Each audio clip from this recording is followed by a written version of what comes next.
support this exclusive economic zone and continental shelf Environment Effects Bill in its committee stages. I'm delighted to support the bill because up until now there has been absolutely no framework to manage the environmental effects of activities in the EEZ or continental shelf. That means no legislation to manage seabed mining, no legislation to manage the platforms for oil and gas exploration, no legislation for drilling, marine farming, energy generation or carbon capture and storage. And as this marine area covered by this bill is 20 times the size of the landmass of New Zealand, this legislation is well overdue. And I think it's really interesting listening to the Labour Party saying they are not going to support it, because between 1999 and 2008 under Labour, there were 46 wells drilled with no legislation to monitor the activities, no legislation to protect the environment. I was really pleased to hear from the Parliamentary Commissioner for the Environment this week, who welcomed the changes to this bill, and she said she is satisfied that the legislation will provide environmental protections to our oceans. Obviously, Labour doesn't read the press releases. Obviously, Labour doesn't follow what the Parliamentary Commissioner said. She also congratulated the government on bringing this legislation and on listening to others and carrying on a conversation with environmentalists. So I would like to thank our ministers. I'd firstly like to thank our ex-Minister for the Environment, the Honourable Nick Smith, for promoting this legislation, and now our present Minister, the Honourable Amy Adams, for getting this legislation through the House. Now, we're all aware as New Zealanders how our country is shaped by the oceans around it. We have one of the largest EEZs in the world, and most New Zealanders live close to it, and they want to protect our oceans. We enjoy our coastal oceans, and although we mostly know those beaches and the things near us and focus on those, we are also committed to looking after the wider oceans and the resources beyond. The EEZ, which goes past the 12 nautical miles up to 200 miles out to sea. Now, the EEZ and the continental shelf is ours under UNCLOS, that's the United Nations Conventions on the Law of the Sea.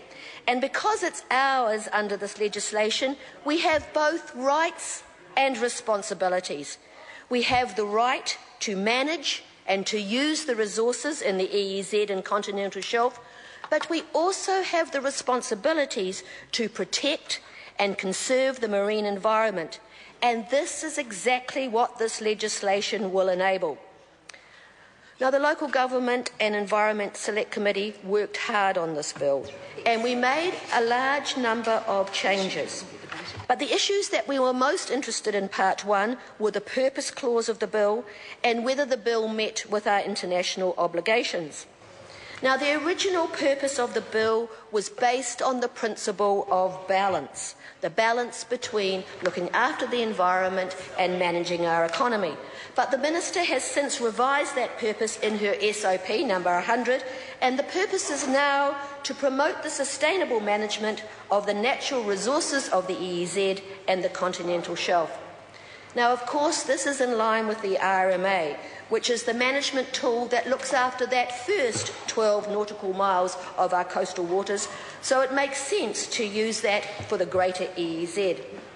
It will create better consistency in environmental regulations for the different areas of the ocean and will be particularly useful for any activities that span both the territorial sea and the EEZ beyond 12 nautical miles. These changes will also please many of our submitters, as they were concerned that as the bill attempted to balance the economy and the environment, that the environment might miss out, and that is not what we want. Also, the concept of sustainable management is well defined in domestic law, and it's been used for about 20 years in RMA case law. So people understand the terminology and will be able to use it freely. Now, the new purpose will ensure that any economic activities in the EEZ and continental shelf will be sustainable and will be done in such a way as to safeguard the life-supporting, the life-supporting capacity of the environment. Now, I'd just like to take a short call to talk about our international obligations. There was significant debate about whether the bill would meet our obligations under the United Nations Convention of the Law on the Sea, and also some submitters felt they were a bit restrictive only using that legislation. And they suggested, and we did actually take their suggestions, to add the Convention of Biological Diversity. We sought advice, and we were assured that the bill did meet our obligations under international law.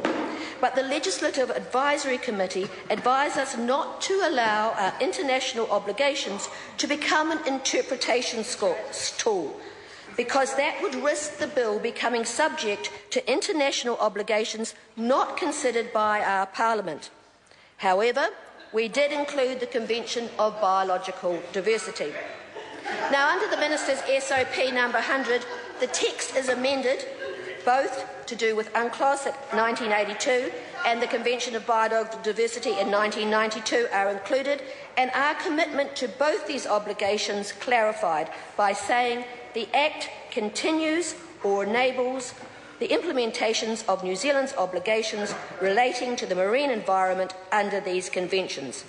And everybody, except perhaps Moana Maki, feel this fulfills our obligations and is the right piece of language for New Zealand.